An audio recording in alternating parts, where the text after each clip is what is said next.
안녕하세요. 오늘도 사연살롱을 찾아주셔서 감사합니다. 거지 같은 시댁 식구들 때문에 이혼할 뻔한 거 참고 또 참아온 사람이에요. 지금 생각해보면 그 세월을 어떻게 버텨왔나 제 자신이 대견스럽기까지 하다니까요. 그런데 극강의 인내 끝에 저에게 큰 복이 주어졌네요. 시댁 식구들 중 유일하게 제게 잘해주었던 시부로부터 말이죠. 옛날 조선시대 같았으면 절대로 효부라고 나라에서 비석이라도 세워줘야 마땅해요. 그 정도로 시댁의 온갖 희생 다 하고 살았어요. 그런데 제가 가장 싫어하는 말이 뭔 줄 아세요? 바로 딸 같은 며느리예요. 제가 가장 싫어하고 혐오했던 우리 시모가 저한테 일 시켜먹고 희생을 강요할 때 꼭 딸 같은 며느리라고 하더라고요. 참내, 딸은 무슨... 시모는 서울에서 살며 대학물 좀 먹었다며 온갖 고상한 척 다 하던 동서들한테는 진짜 딸처럼 잘해주더군요. 근데 시댁에서 합가하여 같이 살던 전 딸은커녕 머슴 부리듯 했어요. 지금 와서 또 옛일을 떠올리자니 우라통이 치밀어 오르네요. 사람은 누구나 다 인정받고 싶어 하잖아요. 그래도 제 수고로움을 인정해주고 그나마 사람 대접해줬던 남편과 시부가 있어서 이혼 안 하고 버틸 수 있었어요. 그런 시부가 지금 거의 사경을 헤매고 있어서 마음이 너무 아프네요. 돈이고 뭐고 내가 의지했던 어른이 이 세상을 떠날 것만 같은 게 공포스럽기까지 합니다. 한평생 벼농사 짓고 소처럼 일만 하며 고생한 시부인데 고 하나 다름없던 절 딸처럼 대해준 착한 시부가 너무 불쌍하게 느껴져요. 사고 뭉치 시모가 그동안 도박이다, 사치다, 바람이다 해서 날린 돈만 아니었어도 진작 시내에 건물 하나는 올렸을 텐데 옆에 내 잘못 만나 시부가 참 고생 많이 하며 사셨네요. 시부가 몇 달 못 사시고 돌아가실 것 같은데 만일 그렇게 되면 이제 시댁 식구들과는 연 끊고 살려고요. 그게 제 정신건강에 좋을 듯 해서요. 나한테 뭐 이득되는 대단한 가족이라고 꾸역꾸역 연락하며 지내겠어요. 이건 진짜 가족도 아니에요. 시댁 식구들은 우리한테 행여 좋은 일이라도 생기면 질투하기 바빴어요. 반대로 자기네들한테 좋은 일 생기면 자랑하고 우리 가족 비교하며 깎아내리기 일쑤였어요. 이 집안의 큰아들인 남편과 제가 대학 문턱에도 못 가봤고 그 밑으로 시동생 둘과 동서 둘 다 지방대는 나왔거든요. 사실 이름 없는 대학이고 등록금만 내면 들어갈 수 있는 곳이지만 지방대 나와서 서울에 살고 있다는 것만으로 얼마나 으스대던지 아주 꼴사 나온 적이 한두 번이 아니었죠. 이게 무슨 가족인가요? 이렇게 서로 스트레스 주고받을 관계라면 애진작에 청산하는 게 맞는 것 같아요. 오늘은 아주 시댁 욕 좀 제대로 한번 해보렵니다. 그래야 제 속이 좀 후련해질 것 같아서 말이죠. 제가 어디 가서 시댁 욕을 할 수 있겠어요. 공감 잘해주시는 사연살롱 구독자분들께만 몰래 해야지. 다른 곳에 가서 남편 가족 욕해봤자 누워서 침 뱉기죠 뭐. 제 이야기 좀 끝까지 들어주시고 제 수고로움을 좀 알아주시면 감사하겠습니다. 지금부터 시작해볼게요. 전 엄마 얼굴도 기억이 나지 않아요. 엄마는 절 낳다가 피가 멈추질 않아 돌아가셨거든요. 아마 지금으로 따지면 완전 전치태반이었던 것 같아요. 전치태반이라는 게 배 위쪽에 있어야 할 태반이 아래쪽에 드리워져 있어서 아이를 자연분만하면 진짜 위험한 상황인 거잖아요. 근데 저희 엄마 아빠는 산부인과 갈 돈도 없어서 전치태반이건 뭐건 알지도 못하고 집에서 절 낳으셨대요. 시골 동네에서 가장 아이를 많이 받아봤다는 산파 할머니에게 부탁해서 말이죠. 그런데 양동이에 가득 차고도 피가 멈추지 않았고 결국 엄마는 그 자리에서 돌아가시고 말았다고 해요. 산파 할머니도 할머니지만 우리 아빠도 참 바보 같았죠. 그런데 그때 당시는 전 국민 건강보험이 안 될 때라 병원비가 참 비쌌다고 해요. 제왕절개를 할 생각도 못했지만 그때 수술 비용도 그때 당시 돈으로 100만 원이었다고 하니 엄두도 못 냈겠죠. 진짜 찢어지게 가난한 집이었거든요. 참 돈이 웬수죠. 그렇게 엄마는 저만 이 세상에 덩그러니 남겨두고 돌아가셨어요. 제게 남은 건 엄마의 미스때 사진 한 장뿐이에요. 현재 저보다도 훨씬 젊고 앳된 아가씨적 엄마 사진을 보면 마음이 참 짠합니다. 아빠는 그래도 참 선하고 성실한 분이었어요. 제가 아기 때는 앞집 할머니한테 절 맡겨놓고 일을 나가시곤 했다고 해요. 앞집 할머니도 중간에 돌아가셔서 초등학교 들어갈 때부터는 그냥 저 혼자 자취하듯 살았다고 해도 과언이 아니에요. 읍내 나가서 돈 버느라 하루 종일 얼굴 보기도 바쁜 아빠 탓에 항상 저 혼자 있었는데 그 모습을 옆집 아저씨가 보고는 너무 불쌍했나 봐요. 아저씨가 절 많이 챙겨주셨어요. 시골 기와집이라 마당에서 까치발 들고 보면 옆집이 훤히 보였거든요. 옆집은 벼농사를 꽤 크게 짓는 집이었는데 아저씨 아줌마와 아들 셋이 있는 가족이었죠. 전 거의 혼자 있었지만 옆집 가족들이 부럽진 않았어요. 왜냐고요? 옆집은 아줌마 아저씨가 맨날 싸우게 일쑤였고 착하디 착한 큰아들 빼고는 둘째, 셋째 아들은 성격이 아주 나빠 처먹었거든요. 큰아들은 자기 아빠 성격을 닮고 둘째, 셋째 아들들은 자기 엄마 성격을 닮은 게 틀림없었죠. 맨날 복작거리며 지지고 볶고 싸우는 그들을 보며 차라리 아빠와 단둘이 조용히 지내는 제가 평화롭다고 생각했었어요. 그런데 옆집 아저씨는 늘 혼자 노는 제가 안쓰러웠나 봐요. 고맙게도 먹을 것 등을 많이 챙겨주셨어요. 민선아, 오늘도 학교는 잘 다녀왔니? 그래, 저녁 먹을 반찬은 있고? 또 냉장고에 아무것도 없지? 에휴, 어린 것이 애미도 없이 혼자서 밥 챙겨 먹는 거 보면 참 불쌍하기도 하지. 자, 여기 담 너머로 우리 집에서 만든 김치전을 좀 줄 테니 어서 바꿔라. 우리 집 옆에 내가 알면 또 지랄 발광을 할 테니 아줌마 보기 전에 얼른 받도록 해. 아저씨 감사합니다. 저번에 주신 시금치나물도 잘 먹고 있는데 또 주시는 거예요? 맨날 얻어먹기만 해서 죄송해요. 제가 반찬을 잘 못해서. 이렇게 담 너머로 옆집으로부터 김치전을 받고 있는데 하필 아줌마한테 딱 걸리고 말았어요. 아니 여보, 또 저 거지년한테 적설하듯 반찬 내주는 거예요? 우리가 뭐 재벌이라도 돼요? 우리 먹을 것도 모자라는데 왜 자꾸 남의 집 것까지 챙겨주려 하는 거예요? 나한테 그렇게 좀 돈을 써봐요. 내가 돈 달라고 하면 눈에 쌍심지를 켜고 죽일 듯 노려보더니만. 아니 이놈의 옆에 내가 이제 초등학생인 여자애가 애미도 없이 혼자 쓸쓸히 밥 먹는 게 하도 안 돼 보여서 안 먹는 반찬 좀 내주는 게 그리도 아까워? 뭐? 내가 당신한테 돈을 안 준다고? 지금껏 당신이 가져간 돈 다 어디다 썼는데 맨날 화투판에 갖다 바치고 시골 사는 옆에 내가 뾰족구두 산다 명품백 산다 난리치면서 뺏어갔잖아. 그런 당신을 믿고 달라는 대로 돈을 다 주면 내가 바보 천치지? 저 때문에 괜히 옆집 아줌마 아저씨가 싸우게 된 것 같아 너무 민망했어요. 전 그냥 조용히 저희 집으로 들어갔죠. 그 후로도 옆집 아저씨는 아줌마 눈을 피해 그 집 큰아들인 현식이 오빠를 시켜서 제게 국과 반찬을 갖다 주곤 했어요. 몸둘 바를 모를 정도로 너무나도 감사한 일이었죠. 그런데 어느 날이었어요. 늘 웃으며 정답게 대해주던 아저씨가 일그러진 다급한 얼굴로 제게 헐레벌떡 뛰어와서 대뜸 소리치셨어요. 민선아, 아유 불쌍한 것, 이 일을 어쩔꼬. 네 아버지가 돌아가셨단다. 읍내 건물 짓는 공사판에서 자재가 머리 위로 떨어지는 바람에 그 자리에서 돌아가시고 말았대. 얼른 경운기 뒤에 타라. 이 아저씨랑 네 아빠한테 가자꾸나. 아빠는 병원 응급실로 실려가셨단다. 전 슬퍼할 겨를도 없이 상황 파악도 제대로 안 된 채 아저씨가 모는 경운기에 올라탔어요.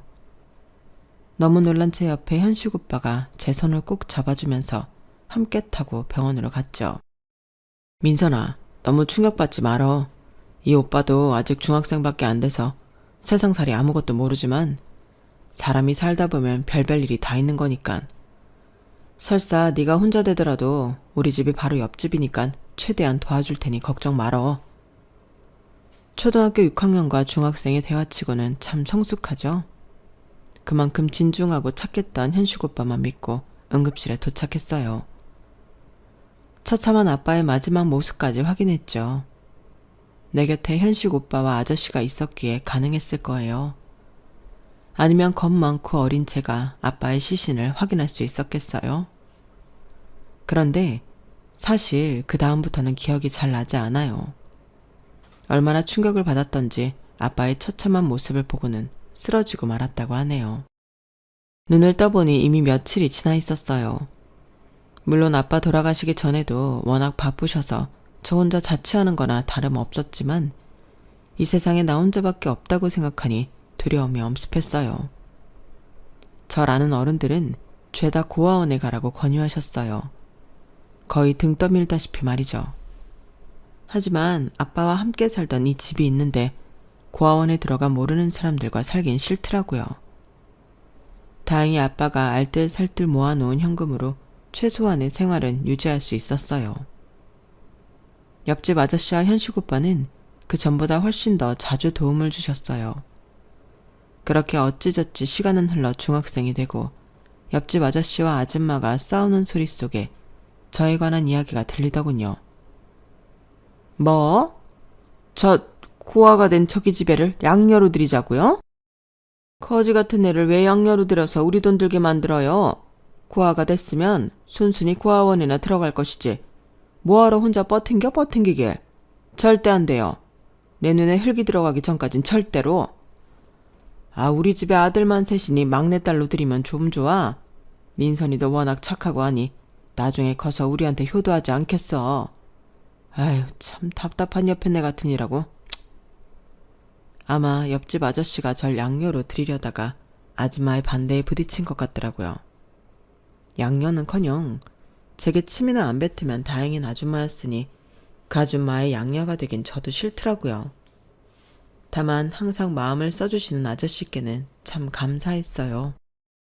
옆집에 살면서 제 경제 상황을 훤히 알았기에 하셨던 생각이었을 거예요.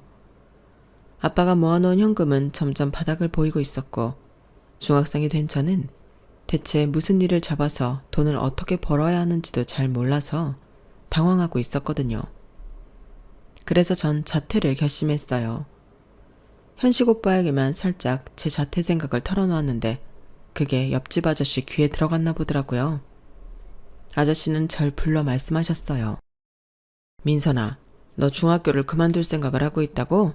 그건 절대 안 된다. 대학은 몰라도 최소한 고등학교까지는 졸업해야지. 너 돈 때문에 그러지? 앞으로 학교 후 짬날 때마다 아저씨 벼농서 짓는 거 돕도록 해라. 그럼 내가 일삭슬 아주 두둑해 줄 테니 아마 그 돈으로 학교 다니며 생활할 수 있을 거야. 처음으로 단호하게 말씀하시는 아저씨의 말에 네 하고 대답할 수밖에 없었어요. 그 다음부터 정말 제가 벼농사를 도울 때면 용돈을 아주 두둑해 주셨어요. 그 돈으로 자퇴 안 하고 필요한 학용품까지 싸며 저 혼자 생활할 수 있었어요. 너무 감사한 일이었죠. 저와 몇 살 차이 안 나는 현식 오빠도 자기 아버지 농사일을 함께 도우고 있었어요. 덕분에 오빠와 붙어 있을 수 있는 시간이 길어졌고 자연스레 정이 들게 되었어요. 아저씨의 좋은 성품을 닮아 현식 오빠도 참 좋은 사람이었거든요. 공부에 취미가 없던 현식 오빠는 일찌감치 본인 아버지에게 본격적으로 농사일을 배우고 있었어요. 그 밑에 두 아들들은 벼농사 짓는 곳엔 얼씬도 하지 않더군요. 현식 오빠는 성인이 되어 군대에 갔고 그 동생들은 줄줄이 사탕처럼 지방대로 진학했어요.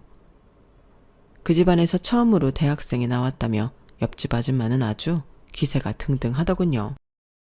어이, 우리 집 일꾼 민선아, 내 둘째 셋째 아들들이 무려 대학교에 입성한단다. 넌 대학 문턱 구경이라도 해봤니? 하긴 중학교 중퇴하려던 걸 우리 이 집 양반이 구제해줘서 고등학교까지 겨우 나온 애한테 말해봤자 알아먹지도 못하지 뭐. 대학이라는 게 엄청난 거다 너. 제가 보기에 별로 좋은 대학도 아니었는데 대학에 대자만 들어가도 다 같은 곳인 줄 알았나 봐요. 아줌마는 막상 그 집안의 큰아들인 현식 오빠를 별로 챙기지 않았어요. 본인 남편을 쏙 빼닮아서 착한 게 오히려 마음에 들지 않았나 봐요. 아줌마 본인의 성품은 나빠 처먹었으니까 말이죠. 여튼 현식 오빠는 군대에 가기 전 제 마음을 송두리째 흔들어 놓고 갔어요. 늘 순둥순둥하며 우유부단한 줄로만 알았는데 카리스마 있을 때도 있긴 하더라고요. 민선아, 대한민국 남아로서 국방의 의무를 다하고 올 테니 어디 가지 말고 딱 기다려. 알았지? 갔다 오면 바로 결혼해서 우리 아버지 밑에서 벼농사 기술 익혀서 벌어먹고 살자. 내가 농사로 최대한 돈 벌 수 있도록 군대에서 잘 궁리해서 나올 테니까 앞으로 나만 믿고 살아가면 돼. 너도 나 좋잖아. 나도 너 좋으니까 아주 조금만, 진짜 조금만 기다려줘. 알았지? 이렇게 선포하고 저를 아주 꽉 껴안았어요. 제 심장이 터져버리는 줄 알았죠. 그 전까지 손 한 번 안 잡아본 사이였는데 결혼을 얘기하니 깜짝 놀라긴 했지만 사실 뛸 듯이 기뻤어요. 군대 정도야 10번이고 더 기다릴 수 있었어요. 날 다시 가족으로 받아준다는 현식 오빠가 있었으니까요. 약속대로 우리는 오빠가 제대하자마자 까까머리 상태로 결혼식을 올리고 저희 집에서 신혼생활을 시작했어요. 다 쓰러져가는 집이었지만 신혼이었기에 우리 둘 누울 공간만 있어도 행복했어요. 시댁과는 바로 옆집이었기에 거의 합가나 다름없었어요. 저희 부부와 옆집 아저씨였던 시부는 저희를 참 예뻐하고 지지해 주셨지만 시모와 시동생들은 왜 이렇게 우릴 못살게 굴던지 지금 생각해도 한숨만 나오네요. 야 며느리야, 너 애기 늦게 가져라. 네가 우리 집 일꾼인데 애 낳고 애 본다는 핑계로 괜히 일 덜하고 그러면 우리 집 손해지. 네가 낳은 애가 뭐 이쁘길 하겠냐, 똑똑하길 하겠냐. 한 30 중반에나 하나 정도 낳든지 말든지.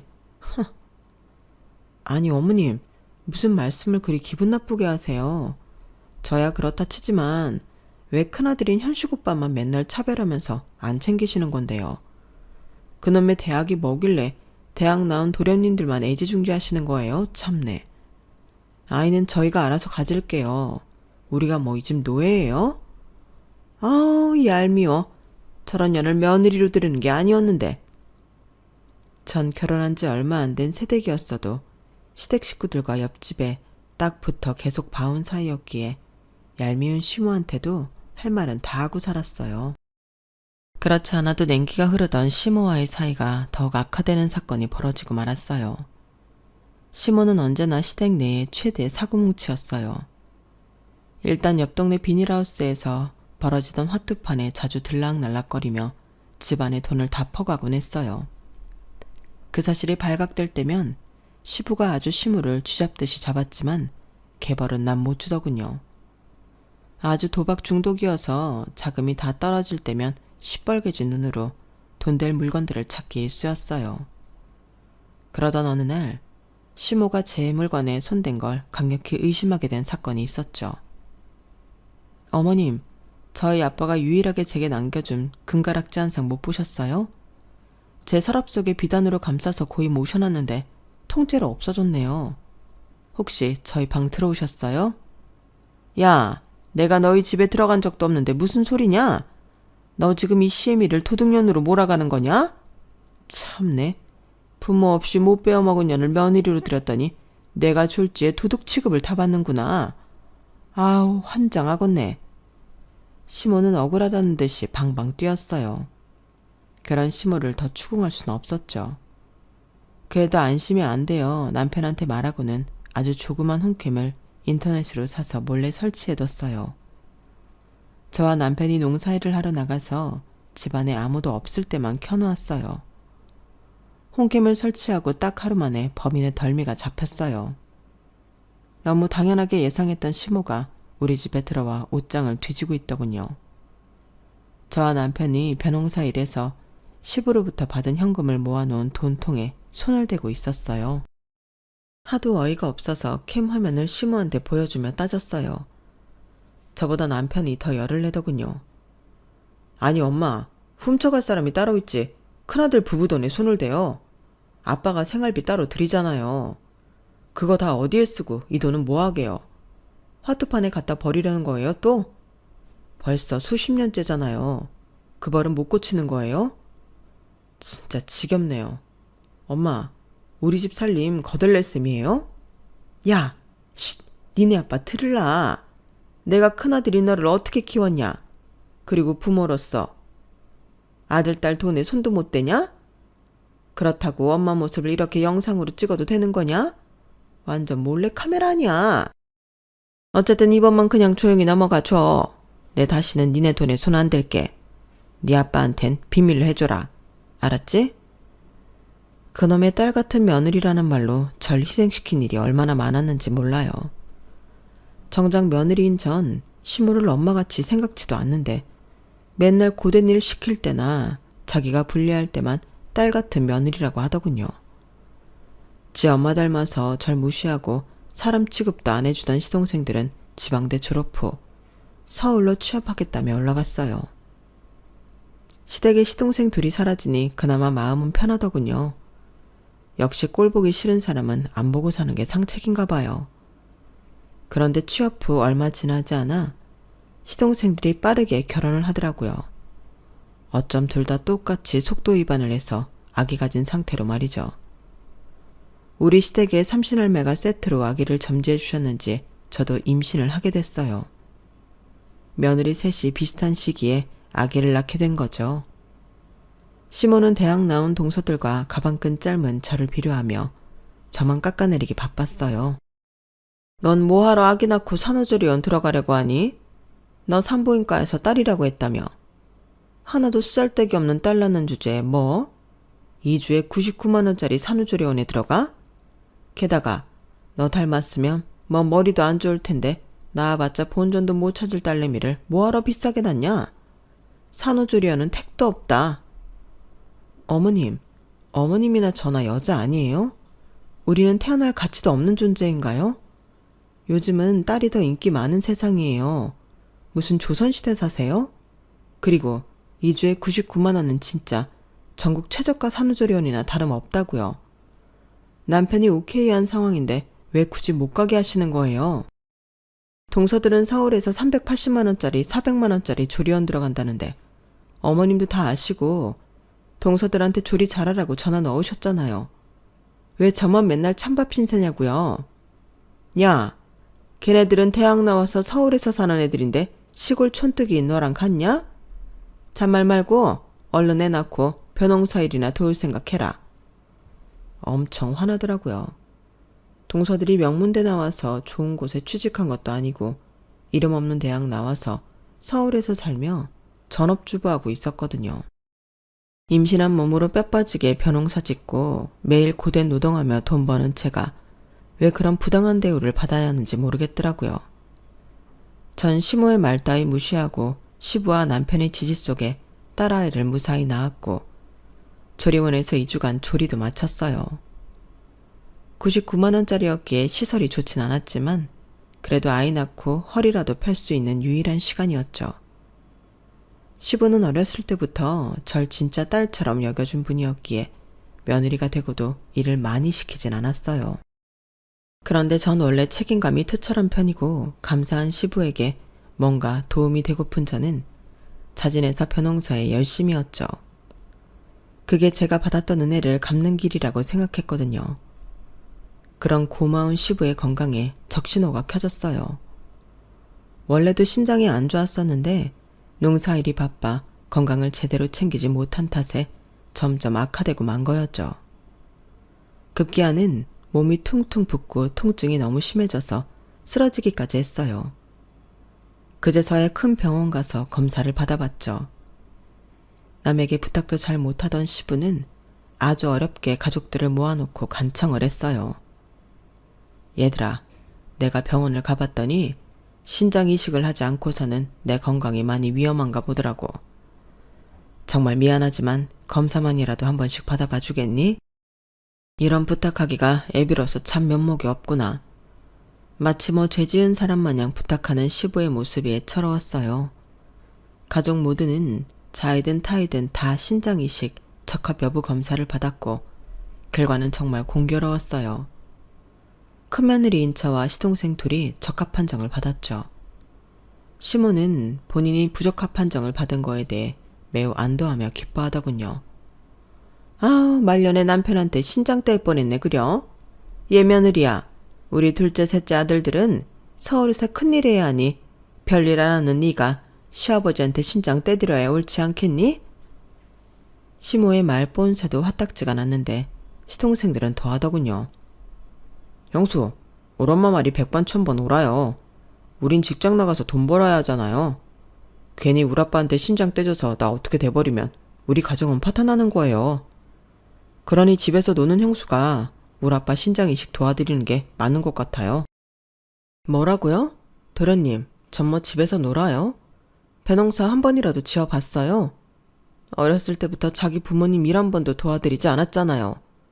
난 뭐 명문대라도 갈 줄 알았더만 이름도 없는 대학 가고 중소기업 취직한 주제에 누가 보면 뭐 연봉이 한 1억은 되는 줄 알겠네요. 도련님네 가족만 중요하고 큰형 가족은 가족도 아니에요? 우리도 똑같이 애 낳고 난 벼농사 일까지 하고 있다고요.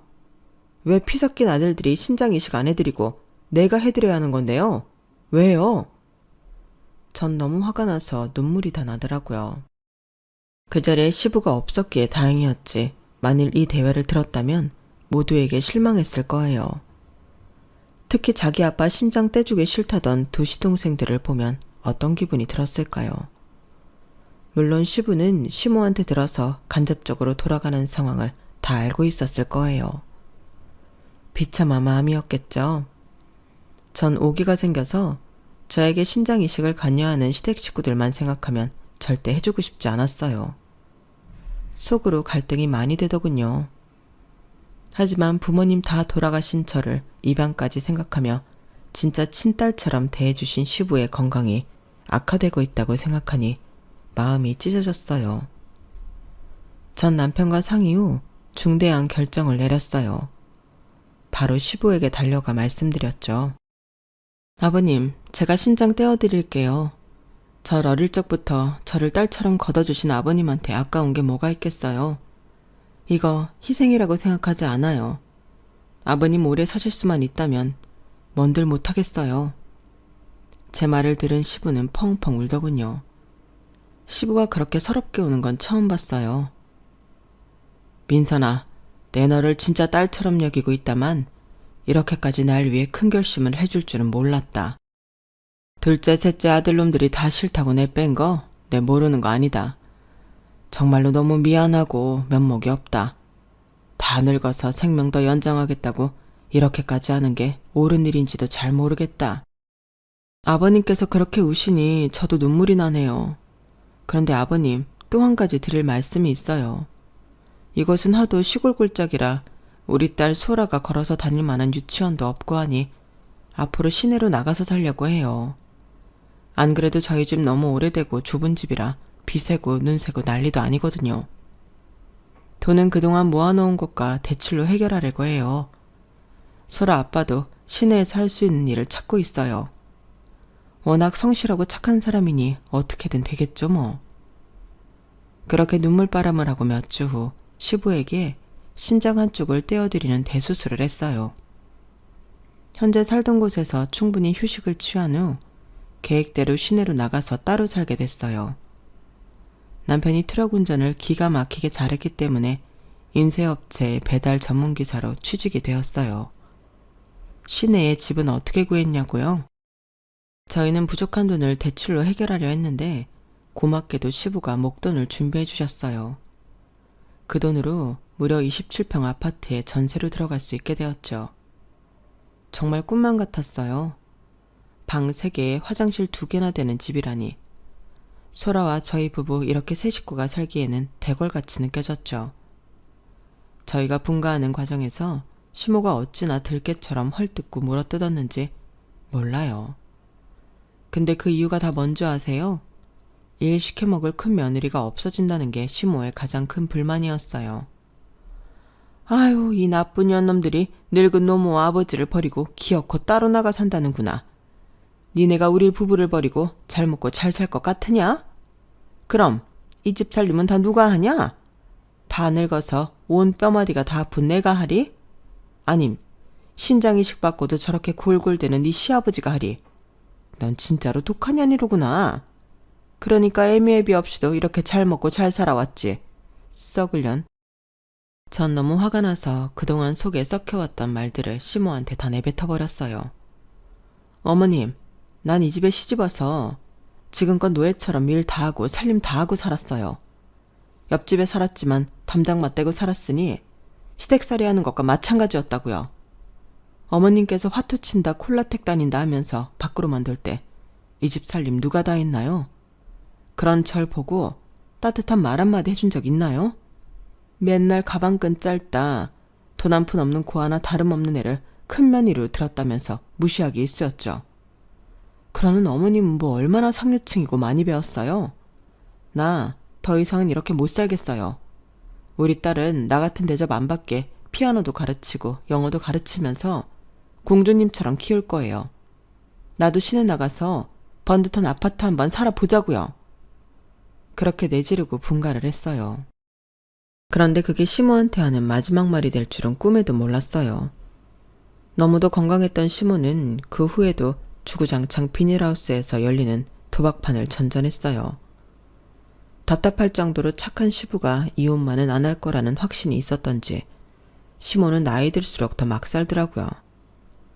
일주일 후 시모는 그토록 좋아하던 화투판에서 화투장을 껴안고 심장마비로 그 자리에서 쓰러져 돌아가셨다고 하더군요. 차라리 화투장 껴안고 있을 시간에 논이나 들에라도 나가 뜀박질이라도 해서 건강관리나 할 것이지 부질없는 도박만 하다가 저 세상으로 가버렸죠. 시모의 장례식장에서 동서들은 한쪽 구석에서 손톱 손질이나 하고 앉아있고 잠이나 쳐 자더군요. 그래도 가족이 죽었는데 화장은 또 왜 이리 귀신같이 허옇게 하고 마스카라까지 쳐 바르고 앉아있던지 너무 꼴보기 싫었어요. 큰형님으로서 이빠른 소리 좀 했죠.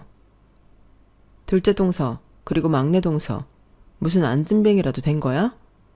나만 며느리야? 얼른 일어서서 조문객이라도 제대로 맞으라고. 뚫린 입이라고 동서들은 투덜대며 반항이 됐어요. 특히 어린 막내 동서가 더 싸가지가 바가지더군요. 형님, 어디다 대고 함부로 이래라 저래라 하는 거예요. 나이도 저랑 동갑이면서 진짜로 형님 대접이라도 받고 싶은 건가? 고졸한테 갑질당하려니 참내 가짜나서 정말. 아, 나 피곤하고 우리 아이도 피곤해서 그만 서울로 올라가야겠어요. 남은 장례는 애기 아빠가 뭐 알아서 하겠죠. 전 이만 갑니다. 막내 동서가 아이 데리고 서울로 가버리니 둘째 동서도 눈치 보다가 슬금슬금 내빼더라고요. 화가 머리 끝까지 났지만 장례식장에서 더 이상 큰 소리 낼 수 없어서 보내버렸어요. 시부는 신장 수술 이후로 어찌된 일인지 100% 컨디션을 회복하지 못하고 이빨 빠진 호랑이처럼 맥을 못 추고 있었어요. 그런 상황에서 시모가 죽고 가족들 간에 큰 소리까지 나자 이 모습을 지켜보면서도 동서들을 혼내지 못하더라고요. 제게 다가와 이런 말씀만 전할 뿐이었죠. 큰며느리야, 아래 동서들이 저렇게 큰형님을 대접 안 해주고 서울로 내빼버려서 네가 많이 속상하지? 내가 너의 맘 다 헤아리고 있다. 나중에 내가 대신 다 갚아줄게. 이게 다 집안 단속, 자식 예절 교육 제대로 못 시킨 시애비 탓이다. 다 내 탓이야. 어른이 제 앞에서 이렇게 말씀하시는데 제가 더 뭐라고 하기가 좀 그렇더라고요. 시부의 슬픈 눈을 보니 저도 같이 슬펐죠. 눈물이 그렁그렁하던 시부의 눈에서 앞으로 다가올 자신의 분행을 직감한 듯 했어요. 시모가 돌아가시고 난 뒤 얼마 지나지 않아 심장이 덜컥 내려앉는 전화 한 통이 왔어요. 김매철 씨 가족 되십니까? 농사 짓다가 쓰러지셔서 현재 병원으로 이송 중입니다. 얼른 병원으로 와주시겠습니까? 김해철은 바로 우리 시부의 이름이었어요. 저와 남편은 우리 딸 소라를 한 동네 지인에게 잠깐 맡기고 총알 택시를 타고 병원으로 향했어요. 다행히 시부는 얼마 지나지 않아 의식이 돌아왔고 몸은 축 처졌지만 말도 할 수 있었어요. 저와 남편은 혹시나 하는 마음에 시동생들과 동서들에게 시부의 입원 소식을 알렸어요. 전화는 안 받더니 카톡 답장은 하긴 하더군요. 그 대답은 가관이었지만요. 뭐 아버님이 돌아가시기라도 했어요. 저희 바빠요. 형님은 서울 안 살아봐서 잘 모르겠지만 서울살이가 얼마나 바쁜지 눈코 뜰 새 없다고요. 아버님 죽으면 장례식에서나 불러주세요. 정말 어이없는 답장이죠. 시동생이나 동서나 싸가지 없는 사람들끼리 결혼한 게 틀림없더군요. 하긴 그러니 자기 아버지 신장으로 죽을 고비 넘기고 있을 때도 신장 못 떼어주겠다고 저에게 떠밀었겠죠. 하여튼 사람이 아닌 족속들이었어요. 저와 남편이 열받아서 씩씩대고 있을 때 시부가 저희 부부를 조용히 불렀어요. 내가 네 엄마 죽고 논이며 밭이며 싹 다 정리하고 소일거리로 벼농사 지을 땅만 남겨놓은 거다. 이젠 그마저도 지을 힘이 없어 쓰러지고 말았구나. 네 엄마가 살아생전에 화투판에 얼마를 갖다 바쳤는지 대충 알지? 그 옆에 내는 당최 믿을 구석이 없는 여자였어. 내가 네 엄마 모르게 모아놓은 돈이 꽤 많다. 우리 시골 동네에서 나보다 일찍 논에 나오는 사람 없었고 나보다 늦게까지 일하는 사람 없었다. 한평생을 그만큼 성실하게 살았어. 자, 바꿔라. 이 돈이 그 대가다. 다 니네 부부 거야. 난 세련된 사람이 아니라 투자도 할 줄 모르고 통장에 넣을 줄도 잘 몰라서 그냥 무식하게 현금으로 갖고 있었지. 아까 앞집 김씨 아저씨한테 부탁해서 이 돈 다 갖고 왔다. 5만 원짜리 몇 장인지 한번 세어봐라. 시부의 짐이 든 여행 가방인 줄로만 알았던 트렁크를 열어보라고 손짓하시더군요. 병원 침대 옆에 있던 크디 큰 트렁크를 열어서 펼쳐보았죠. 마치 보물상자를 여는 기분이었어요. 펼쳤더니 5만 원권 다발이 후두둑 쏟아졌어요. 아버님, 이거 다 진짜 돈이에요? 세상에, 이 돈이 다 얼마예요? 저희 보고 이걸 다 쓰라고요? 이거 다 저희 거라고요? 무섭네요. 너무 많은 돈이라서. 시부는 껄껄 웃으며 얼른 세보라고 재촉했어요. 저희 부부는 어리벙벙한 표정으로 그 돈을 찬찬히 다 세어봤어요. 총 금액은 무려 7억 4천만 원이었어요. 시부가 본인을 아무것도 모르는 무식한 사람이라고 했지만 아니었어요. 정부에서 농촌에 기술과 판로 개척을 위한 지원을 많이 해줬는데 꼼꼼하게 다 듣고는 그대로 적용해서 벌어들인 수익이 엄청났더군요. 시부가 맨날 돈 없다고 했던 건 다 시모가 도박판에 가져갈까봐 숨겼던 거였어요. 시부는 웃으면서 저희에게 한 가지 일을 시켰어요. 민서나 현씨가 이제 니네를 괴롭히고 깔봤던 네 동생네 애들을 골려줄 시간이 왔구나. 자, 이 돈을 다 펼쳐서 내 병실 침대에 쫙 깔고 사진 찍어 걔들한테 다 전송해라. 다들 아마 1시간 안에 도착할 거다. 전 시부가 시키는 그대로 다 했어요. 동서들한테 카톡으로 사진 딱 한 장을 보냈죠. 그랬더니 시부가 말한 대로 두 팀 다 1시간 안에 병실에 도착하더군요. 맨발에 쓰레빠 신고 말이죠. 형님, 이 돈 다 뭐예요? 이 돈들 다 어디서 난 거냐고요? 5만 원 뭉치가 왜 이렇게 많아요? 이거 다 누구 거예요? 이 돈? 돈 사진 보냈더니 바로 튀어온 거야? 대단한 애들. 그동안 맨날 서울에서 여기까지 오래 걸린다고 코빼기도 안 비치더니 그나저나 이 돈이 얼마인지 궁금하지? 총 7억 4천만 원이더라고. 아버님께서 이 돈 우리 부부 다 가지래. 부럽지? 7억 4천이요? 이 돈을 다 아주버님네만 주신다고요? 아버님, 어떻게 이러실 수가 있어요. 저희도 다 같은 자식이잖아요. 저희는 심지어 대학까지 나오고 서울 사는 자식들인데 성공하면 누가 더 성공하겠어요? 당연히 저희들 아니겠어요? 될 놈을 밀어주셔야죠. 그러자 시부는 없는 기운에 화를 버럭 냈어요. 뭐? 될 놈들을 믿어달라고? 확 벼랑 끝에서 밀어버릴라. 하나뿐인 애비한테 신장 떼주기 싫다고 도망친 놈들이 이제 와서 뭐? 에라이 돼줄 놈들 썩 꺼져버려. 난 앞으로 큰아들내에만 자식으로 알고 남은 인생 살겠다. 동서들은 큰소리 작전이 안 먹히자 머리를 조아리며 빌다시피 하더군요. 그놈의 돈 때문에 말이죠. 형님, 저희 부부 좀 살려주세요. 저희가 그동안 너무 버릇없게 굴었죠? 다 용서하시고 저희 빚이 4억 넘어요. 괜히 서울살이 한다고 영끌에서 아파트 샀다가 대출이자 감당 못해서 저희 다 죽게 생겼어요. 사람 하나 살리는 셈 치고 딱 1억만이라도 어떻게 안 될까요? 제발요. 심지어 울기까지 하는데 악어의 눈물같이 느껴졌어요. 동정심이 단 1%도 안 생겼죠. 됐어. 아버님 컨디션 안 좋으니 얼른 서울로 다 꺼져버려. 이제 우리 부부도 아버님만 가족으로 생각하고 살 거야. 우리 이만 연 끊고 평생 보지 말고 살자고. 자자, 얼른 나가. 우리 서로 꿈에서도 보지 말자고. 동서들과 시동생들이 울며불며 우리 부부와 시부에게 번갈아가며 매달렸지만 걷어차버렸어요. 속이 다 시원하더군요. 그렇게 길고 긴 시댁 식구들과의 인연은 끝이 났어요. 저희 부부는 재테크도 잘 모르고 근검절약이 몸에 배어있는 사람들이라 아직 그 돈을 펑펑 써보지 못하고 통장에 고스란히 남겨놓았어요. 앞으로 차차 어떻게 하면 최대한 잘 쓸 수 있을지 궁리해 보려고요. 딱 한 가지 걱정은 시부가 건강이 너무 안 좋아지셔서 저희 곁을 빨리 떠나버릴까봐 두렵다는 거예요. 아무것도 없는 절 친딸처럼 지금껏 키워주신 시부가 최대한 오래 사실 수 있는 궁리 먼저 해봐야겠습니다. 이 정도면 저 효부 맞죠? 우리 집 앞에 효부상이라도 하나 세워줘야 할 정도로 시댁에 충성하고 살았네요. 그렇게 살아온 제 인생이 잘한 건지 바보 같았던 건지 사연살롱 구독자분들께서 한번 판단해 주세요. 지금껏 긴 글 읽어주셔서 감사해요. 모두들 복 많이 받으시고 건강하시길 바랍니다. 건강이 최고죠 뭐. 여러분, 사연 댓글에 응원과 현명한 조언 부탁드려요. 좋아요와 구독은 저에게 큰 힘이 됩니다. 오늘도 좋은 일 가득하세요.